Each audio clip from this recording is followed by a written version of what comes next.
비트코인 가격이 올해 전고점을 돌파했습니다. 올해 연초만 하더라도 2천만원 초반대였던 비트코인 가격이 6천만원을 돌파하면서 현재 상승세가 무서운데요. 블랙록은 수정된 현물 ETF 신청서를 SEC에게 다시 제출하면서 비트코인은 급등을 하고 있는 상태예요. 최근에 SEC와 블랙록은 현물 ETF 출시 세부 사항에 대해서 논의를 했는데 ETF 상품의 환매 방식을 두고 의견이 엇갈렸다고 합니다. 보통 ETF 환매 시에는 실물 자산을 돌려받거나 원자재나 레버리지 인버스처럼 실물 자산을 편입하기 어려운 경우에는 현금을 납입해서 설정을 합니다. 비트코인 같은 경우 실물 자산으로 돌려받을 수도 있기 때문에 견해가 엇갈리고 있는 거고요. 블랙록은 실물 방식을 선호하는 반면에 SEC는 현금 방식을 선호하고 있다고 해요. 블랙록이 선호하는 비트코인 현물 방식은 상품을 발행하기 위해서 직접 비트코인을 보유한 상태에서 발행하는 것이고 환매할 때도 비트코인으로 돌려주는 겁니다. 이 방식은 현금 방식에 비해 운용 비용이 적게 들고 발행 및 환매 과정에서 비트코인의 가격 변동성으로 인한 위험성이 줄어들게 되죠. 반면에 SEC가 선호하는 현금 방식은 현금으로 비트코인을 사서 상품을 만들고 환매할 때도 비트코인을 팔아서 현금으로 주는 방식을 주장하고 있어요. 블랙록이 원하는 실물 방식으로 진행하게 되면 비트코인의 이동 경로를 미리 듣고 중개자들이 악용할 수 있겠죠. 매수세가 많이 유입되면 미리 매수한 다음에 비싸게 팔거나 매도세가 많이 유입된다면 폭락하기 전에 미리 매도해서 손실을 줄일 수 있을 거예요. 이 같은 위험성도 존재하지만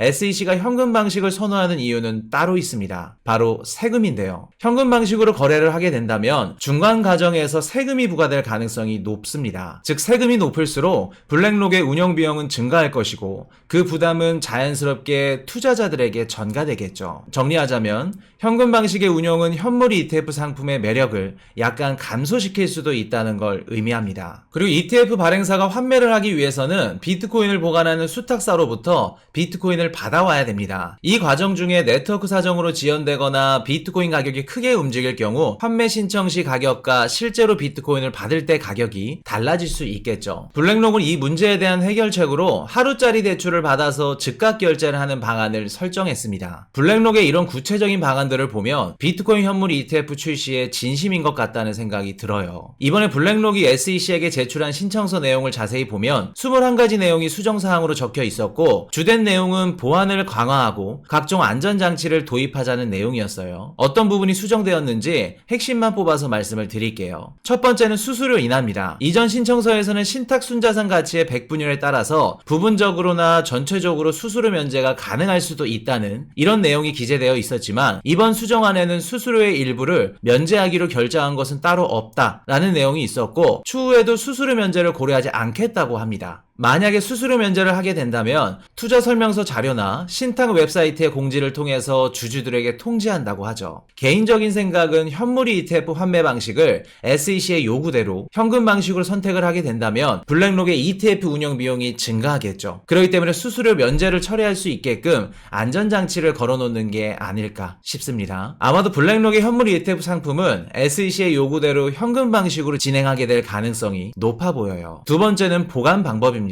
비트코인을 보관하는 방법은 대표적으로 두 가지가 있는데 콜드 스토리지와 핫 스토리지가 있습니다. 콜드 스토리지는 인터넷에 연결이 안 되어 있고 오프라인에 저장하는 방식이에요. 랜섬웨어나 인터넷을 통해 해킹을 할 수 없기 때문에 가장 안전한 보관 방법이죠. 대신 바로 출금이 불가능하기 때문에 불편한 단점이 있어요. 핫 스토리지는 인터넷에 연결이 되어 있기 때문에 바로 송금 및 서비스를 이용할 수 있습니다. 그렇기 때문에 편리하고 문제가 발생했을 경우에도 빠르게 대처가 가능해요. 대신 인터넷과 연결이 되어 있기 때문에 보안성은 콜드 스토리지보다 떨어질 수밖에 없겠죠. 이전 신청서에서는 비트코인 개인키의 상당 부분을 안전한 콜드 스토리지에 저장을 하고 나머지는 편의성이 좋은 핫 스토리지에 보관하는 방식이었는데 이번에 수정된 제출서에는 모든 비트코인의 개인키를 콜드 스토리지에 보관하는 것으로 수정을 했습니다. 아마도 이 또한 SEC의 요구사항 중 하나이지 않을까 생각을 해봅니다. 세 번째는 거래 정지 기능 추가인데요. 신탁 관리인이 신탁 주식과 관련된 거래를 정지할 수 있는 조건이 추가되면서 문제가 발생했을 시에 좀 더 안전하게 막을 수 있는 거래 정지 기능을 추가한 것이죠. 마지막으로 네 번째는 굉장히 흥미로워요. 비트코인이 만일 증권으로 분류될 경우 대처 방법이 기재되어 있었는데 재밌는 내용이 기재되어 있었어요. 국내 코인 투자자분들이 가장 좋아하는 리플 코인이 언급이 됐는데 이전 신청서에는 연방법원이 비트코인을 증권으로 분류할 경우에 신탁 주식은 폭락 하락할 수 있으며 신탁이 종료되거나 청산될 수도 있다는 내용을 명시해 놓았어요. 근데 이번 수정본에서는 비트코인이 증권형으로 분류되더라도 대책이 존재한다고 주장하면서 리플이 거래소에서 상장 폐지당한 것과 그레이스케일의 XRP 신탁펀드 해지를 구체적인 예로 들었는데, 이 내용을 정리하자면 블랙록은 리플을 예로 들면서 SEC에게 규제를 너무 강하게 하면 안 된다는 메시지를 심어준 겁니다. 그리고 비트코인이 증권으로 분류돼도 우리는 대책이 존재한다, 이 말을 하고 싶었던 것 같아요. 이외에도 PwC 감사보고서와 자금 세탁 방지 규정 준수에 관한 문구 추가 같은 안전에 관련된 내용들이 추가되면서 현물 ETF 승인은 거의 기정사실화 되어가고 있는 것 같습니다. 한 가지 우려스러운 점이 있다면 많은 코인 투자자분들이 코인 가격이 상승하니까 이면에 가려진 위험성을 인식 못하는 것 같아서 걱정이 됩니다. 블랙록의 현물 ETF 상품은 현재 3억 2천만 달러의 디지털 자산 손실 보험을 가입 중에 있습니다. 하지만 도난이나 해킹에 대해서 비트코인은 현재 FDIC와 직접적인 관련이 없기 때문에 수탁기관의 도난에 대해서는 책임을 질 필요가 없는 상태예요. 즉 수탁사인 코인베이스가 해킹이나 도난을 당해도 블랙록이 모든 부분을 책임질 필요가 없다는 겁니다. 에이, 1경 원이 넘는 자산을 다루는 전세계 1위 자산 운용사가 설마 책임 안 지겠어? 라고 생각하실 수도 있겠지만 전액을 보장받을 수 있다는 내용은 어디에도 기재가 되어 있지 않아요. 아직도 보완해야 될 부분들이 너무나도 많기 때문에 개인적으로 현물 ETF 승인은 예상 시점이 너무 빠른 게 아닌가 싶은 생각도 들고요. 그리고 우리가 가장 중요하게 봐야 될 부분은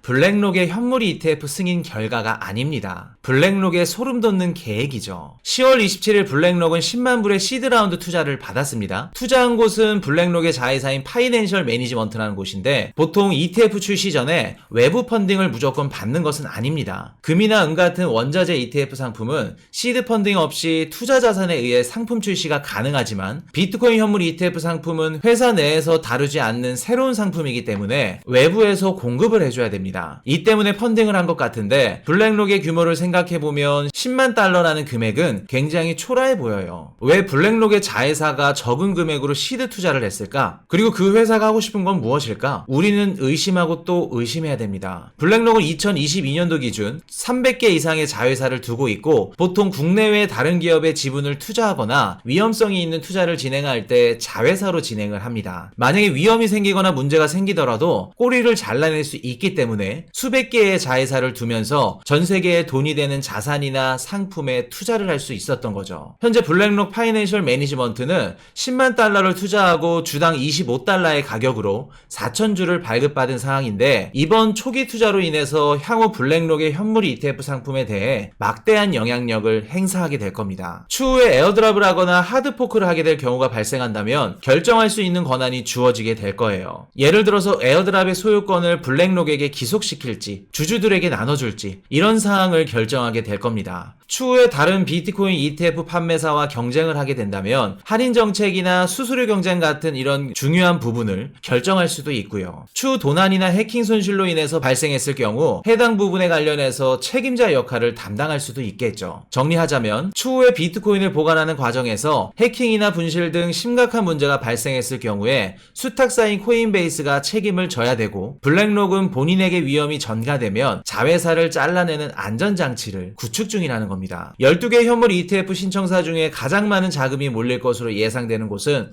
블랙록입니다. 블랙록의 현물 ETF 상품에 전세계 자산이 몰리게 되고 규모가 커지면 커질수록 비트코인에 대한 블랙록의 영향력은 커지게 될 거예요. 비트코인의 중요한 생태계 업데이트나 하드포크, 에어드랍 등 결정적인 순간에 영향력을 찬성하거나 반대할 수 있을 겁니다. 즉 블랙록은 본인들에게 불리하거나 위험할 수 있는 부분들을 피해갈 수 있는 안전장치와 비트코인 생태계를 좌지우지할 수 있는 영향력을 구축하고 있다는 거죠. 요즘 코인판을 보면 연일 상승하는 비트코인 가격에 취해서 알트코인 등 무리하게 투자를 하면서 행복한 상상에 빠져 있는 분들이 많으신 것 같아요. 현물 ETF 승인이 되면 1억은 기본이고 3억까지도 보시는 분들이 많더라고요. 물론 저도 비트코인을 투자하는 투자자 중에 한 명이기 때문에 가격이 올라가면 너무 좋을 겁니다. 하지만 현물 ETF가 만약에 연기가 되거나 반려된다면 기대감에 의해 급등한 만큼 실망감에 급락하게 될 가능성도 있다는 걸 인지하셔야 됩니다. 게다가 비트코인 가격이 이렇게 빠르게 상승한다는 건 현물 ETF 승인 기대감이 미리 선반영되어 있을 가능성도 존재한다는 거예요. 사람들은 행복감에 취해 있을 때 좋은 것만 보려고 하는 성향이 있어요. 좋은 것만 생각하다가 결국 깊어지죠. 남들은 취해 있을 때 우리는 이성을 잡고 현실적으로 바라볼 수 있는 그런 투자자가 돼야만 합니다. 다음이 더 기대되는 좋은 정보로 찾아뵙겠습니다. 지금까지 머니 톡톡이었습니다.